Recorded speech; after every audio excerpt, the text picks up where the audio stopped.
My name is Mia Johnson, and I am 29 years old and I live in the city of Seattle, Washington, where the sky is almost always the color of a wet sidewalk and the air smells like roasted coffee beans and damp concrete. I have lived here for 5 years now, and I work as a junior marketing associate at a large firm in the middle of the downtown area. But lately, my life has felt like a machine that is slowly running out of oil and grinding to a painful halt. My apartment is small, and the radiator makes a clicking sound every night that keeps me awake, and my bank account is always lower than I want it to be because the cost of living in the city is high, and my salary is not nearly enough to cover the stress that I deal with every single day at the office. My world is mostly made of gray walls and glowing computer screens, and the feeling that I am invisible to everyone around me except when they want something from me. I used to be a person who smiled a lot, and I used to have a lot of energy. But over the last year, it feels like that version of me has been buried under a mountain of spreadsheets and mean comments from my boss, whose name is Marcus Thorne. Marcus is the kind of man who wears suits that cost more than my car, and he speaks to people like they are beneath him, especially the women in the office. He has a way of leaning over my desk and looking at my computer screen that makes my skin crawl, and he always takes credit for the ideas I come up with during our morning meetings. I have spent months trying to be the perfect employee, and I stay late every night and I double-check every single number, but it never seems to be enough for him. My grandmother passed away 3 months ago, and she was the only person who really listened to me, and since she has been gone, I feel like I am floating in a cold ocean with no land in sight. The grief is like a heavy blanket that I cannot throw off, and it makes every little problem feel 10 times bigger than it actually is. I wake up every morning and I feel a weight on my chest, and I have to tell myself to just keep moving and just keep breathing and maybe things will get better, but deep down, I started to feel like they never would. The problem started to get really bad last month when Marcus assigned me to a new project for a luxury watch brand, and I worked through the weekend to create a perfect presentation. But when the Monday morning meeting came around, Marcus told the company directors that he had come up with the entire strategy himself, and he did not even mention my name once. I sat there in the conference room with my hands shaking under the table, and I felt a hot ball of anger growing in my stomach, but I did not say anything because I was afraid of losing my job. After the meeting, I went to the Human Resources Department and I tried to explain what had happened to a woman named Brenda who sat behind a glass desk and looked at me like I was bothering her. I told her that Marcus was taking my work and that he was making comments about my appearance that made me feel uncomfortable, and I told her that I wanted to file a formal complaint. Brenda just sighed and clicked her pen over and over again, and she told me that Marcus was a high performer and that I should try to be more of a team player, and she said that maybe I was just being too sensitive because of my recent loss. That was the moment when I realized that nobody was going to help me, and that the system was built to keep people like Marcus at the top, while people like me were expected to just take the hits and keep working. I felt so small and so defeated as I walked back to my desk, and I could hear Marcus laughing in his office with some of the other managers, and the sound of his laughter felt like a physical slap to my face. I tried to solve the problem by looking for a new job, but every interview I went to seemed to go nowhere because I was so tired and so drained of energy that I probably did not come across as a good candidate. My car broke down 2 weeks ago, and the mechanic told me it would cost $3,000 to fix the transmission, which I did not have, so I started taking the light rail train every day, which added an hour to my commute, and meant I had to spend more time out in the rain and the cold. One Tuesday evening, it was raining especially hard, and I had stayed late again to fix a mistake that Marcus had actually made, but he had blamed on me in front of everyone. I was walking toward the Westlake station, and my umbrella had flipped inside out because of the wind, and I was soaked to the bone and my feet were freezing in my thin office shoes. I felt like I was at the very bottom of my life, and I did not think I could take even one more bad thing happening to me. I got to the station, and it was crowded with people who were all trying to get home, and everyone was pushing and shoving to get onto the train. I stood on the yellow line, and I felt the rush of wind as the train pulled into the station, and I just wanted to get home and crawl under my blankets and disappear for a while. As the doors opened and the crowd began to surge forward, I felt a hand reach out and grab my butt firmly and squeeze it in a way that was not an accident. It was a deliberate and disgusting touch that made my heart stop for a split second, and then my blood began to boil in a way I have never felt in my entire life. I turned around faster than I thought I could move, and I saw a man in a dark hooded jacket who was already trying to slip away into the crowd with a smirk on his face. He thought he could just do that to me and disappear, and he thought I was just another tired woman who would be too shocked or too scared to do anything about it. But something inside of me snapped like a dry branch in a storm, and all the anger I had been holding back for months against Marcus, and against the Human Resources Department, and against the world that had been treating me like trash came rushing to the surface. I did not even think about what I was doing, and I did not consider the consequences or the fact that I am not a violent person by nature. I lunged forward and grabbed the back of his jacket before he could get away, and I pulled him toward me with a strength I did not know I had.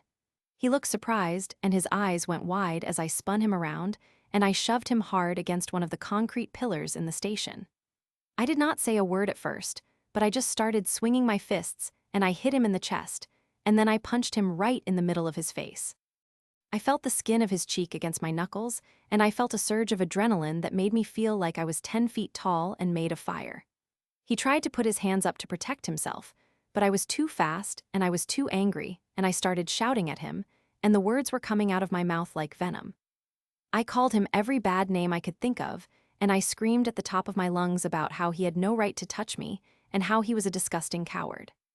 I kicked his shins and I pushed him again, and he was stumbling backward, and he looked absolutely terrified because he had expected a victim, but he had found a monster instead. People in the station were stopping and staring, and some people were pulling out their phones to record, but I did not care because I was in a trance of pure and righteous fury. I kept going, and I do not know how long it lasted, but I remember the feeling of my muscles burning and the sound of my own voice echoing off the tile walls of the station. The man was not even trying to fight back, and he was just whimpering and trying to shield his head, and he eventually managed to scramble away from me and run toward the stairs like his life depended on it. I stood there in the middle of the platform with my hair messy and my face red and my chest heaving up and down, and for the first time in a year, I felt like I could actually breathe. I felt a strange sense of peace and a sense of power that I had forgotten existed, and I realized that I was not invisible and I was not weak. I got on the train and I sat down and my hands were shaking, but it was not from fear this time, it was from the sheer intensity of what had just happened. I looked at my reflection in the dark window of the train, and I saw a woman I recognized again, and I knew that I could not go back to being the person I was before. The next morning, I walked into the office, and I did not look at the floor like I usually do, and I did not wait for Marcus to tell me what to do. I walked straight into his office without knocking, and he looked up from his desk and started to say something mean about me being 5 minutes late, but I held up my hand and I told him to shut up. The look on his face was worth more than any paycheck I had ever received, and I saw his jaw drop in total shock. I told him that I knew exactly what he had been doing, and that I had copies of every original file and every email that proved he had been stealing my work. I told him that if he ever spoke to me disrespectfully again, or if he ever took credit for my ideas, I would go straight to the company owners and the board of directors, and I would also file a lawsuit for sexual harassment and a hostile work environment. I spoke with a voice that was calm and steady and hard as a rock, and Marcus just sat there blinking at me because he could see that I was not bluffing. He could see the fire in my eyes that had been lit in that train station, and he knew that the power dynamic had shifted forever. I walked out of his office, and I felt like I was walking on air. And for the rest of the day, he did not bother me once, and he actually ended up sending an email to the whole team giving me full credit for the Watch Brand project. I know that physical violence is not the answer to every problem, but in that moment at the train station, it was the only thing that could have broken the spell of my own sadness and my own fear. I taught that man a lesson he will never forget, and in doing so, I taught myself that I am strong enough to take back my life from anyone who tries to take it from me. I still live in Seattle, and it still rains almost every day, but the gray does not feel so heavy anymore, and I do not feel like I am drowning, because I have learned how to fight my way back to the surface, and I will never let anyone make me feel small again. I ended up getting a promotion 2 months later because the company directors realized how much work I was actually doing, and Marcus was eventually moved to a different department where he could not bother me anymore. Sometimes I think about that guy at the station, and I wonder if he still has a bruise on his face, and I hope that every time he sees a woman on the train, he feels a little bit of that fear I put in him, because he deserved every bit of it, and I do not feel a single ounce of regret for what I did. I am Mia Johnson, and I am 29 years old, and I am no longer a victim of my circumstances, because I found the strength to fight back when it mattered most. The city feels different to me, now like I finally belong here, and I am no longer just a ghost walking through the streets. I take the train every day, and I stand tall and I keep my eyes open, and I know that I am capable of defending myself and my dignity against anyone who thinks they can take it. It is a long walk from where I was to where I am now, but I am glad I made the journey, and I am glad I found out what I am truly made of, even if it took a moment of madness and a few well-placed punches to realize it. The world can be a cold and cruel place, but it is a lot easier to handle when you know that you have a fire inside you that can burn through any obstacle. I think about my grandmother sometimes, and I think she would be proud of me for standing up for myself and for not letting the world crush my spirit. I am finally happy, and I am finally free, and that is the best revenge of all. The lesson I learned is that sometimes you have to be the storm instead of just trying to hide from the rain, and once you realize that you have the power to change your own story, everything else starts to fall into place. I look forward to the future now, and I have goals and dreams that I am actually working toward instead of just wishing for them to happen. I have a new car now, and it is reliable and blue, but I still take the train sometimes just to remind myself of the night everything changed, and to remember the feeling of my own strength returning to me.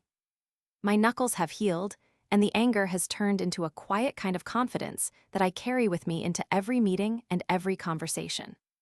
Marcus tries to be nice to me now, but I can see the fear in his eyes when he looks at me, and that is just fine with me because respect is better than being liked, and I have earned every bit of respect I have in that building.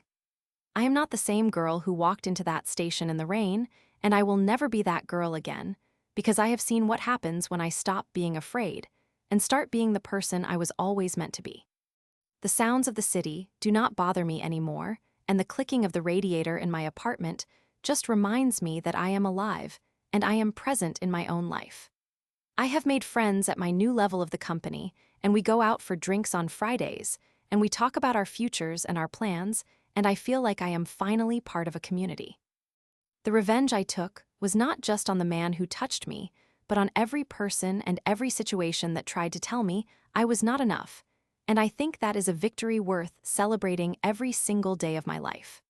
I am Mia Johnson, and I am a survivor, and I am a fighter, and I am finally exactly where I want to be in this world, and nothing can take that away from me now.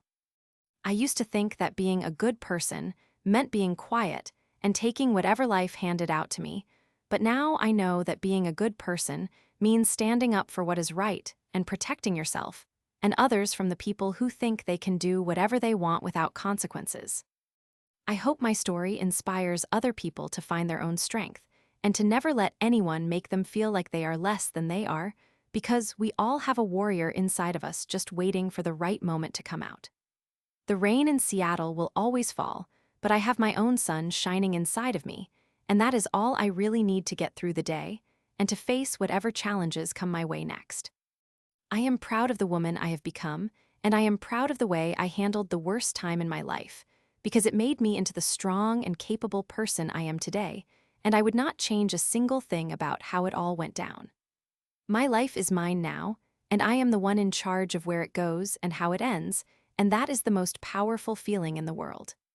I will always remember that night at the Westlake station as the night I finally woke up and started living for myself, and I am never going back to the shadows again. I have a voice, and I have a fist, and I have a heart that is no longer broken, but is instead made of iron and grace. I am Mia Johnson, and I am 29 years old, and I am the master of my own destiny in the beautiful and rainy city of Seattle, Washington. As I walk through the streets today, I see the world with clear eyes and a steady heart, and I know that no matter what happens, I will be okay, because I have already survived the worst, and I came out stronger on the other side. The man at the station was just a catalyst for a change that was already happening deep inside me, and I am grateful for the moment that pushed me over the edge and into the light. I am not afraid of the dark anymore, and I am not afraid of the men like Marcus Thorne, because I know their secrets and I know their weaknesses, and I know that they are just small people trying to feel big by hurting others. I am truly big, because I do not have to hurt people to feel powerful, but I will certainly defend myself if I am pushed to that point again. My story is one of reclaiming power and finding beauty in the struggle, and I am happy to share it with the world as a reminder that we are all stronger than we think we are. The end of this chapter is just the beginning of a brand new one where I am the hero of my own life, and I am excited to see where the journey takes me next as I continue to grow and learn and thrive in this life that I have fought so hard to win back for myself. I am Mia Johnson, and I am here to stay, and I am never going to let anyone dim my light ever again. The city of Seattle is my home, and the rain is my soundtrack, and the future is my canvas, and I am ready to paint a masterpiece with the life I have left to live. Every morning when I wake up, I look in the mirror, and I smile at the woman looking back at me because she is a warrior, and she is beautiful, and she is me. I have found my purpose, and I have found my strength, and I have found my way back home to myself, and that is the greatest gift I could have ever asked for. The revenge I took was a turning point and a lesson and a release, and I am better for it in every possible way. I am 29 years old, and I am Mia Johnson, and I am finally living my life out loud, and with no apologies to anyone for who I am or what I have done to survive and thrive. I am proud, and I am strong, and I am free. The streets of Seattle are wide, and the possibilities are endless, and I am walking into the future with my head held high and my heart wide open to everything that is coming my way. I am Mia Johnson, and this is my story, and it is a story of triumph and power and grace in the face of adversity. I hope everyone who hears this knows that they have that same power inside them, and that they are never alone in their struggle to find their way back to the light. We are all warriors in our own way, and we all have the ability to change our lives for the better if we just have the courage to stand up and fight for ourselves when the time comes. I am Mia Johnson, and I am a force to be reckoned with, and I am just getting started. The world better get ready for me, because I am not going anywhere, and I am only getting stronger every single day. I am Mia Johnson, and I am happy, and I am free, and I am exactly where I am supposed to be in this beautiful and crazy life. The rain can fall and the wind can blow, but I am standing firm, and I am not moving for anyone. This is my life, and I am the one who gets to decide what happens next, and that is a beautiful thing to finally understand. I am Mia Johnson, and I am 29 years old, and I am a warrior in the city of Seattle, Washington. My journey has been long and hard, but I am grateful for every step of it because it led me to right here and right now. I am Mia Johnson, and I am ready for whatever comes next with a smile on my face and a fire in my soul that will never be put out. I am whole, and I am healed, and I am powerful beyond measure. This is my truth, and I am living it every single day with pride and joy and a sense of wonder at how far I have come from that rainy night at the station. I am Mia Johnson, and I am the author of my own destiny and the protector of my own peace. The story of my revenge is actually a story of my rebirth, and I am so glad I had the courage to fight back and find myself again in the process of defending my honor. I am Mia Johnson, and I am beautiful and strong and free. The end of my story is just the beginning of a life lived with purpose and strength, and I am so excited to see what the next chapter holds for me in this amazing world. I am Mia Johnson, and I am finally home,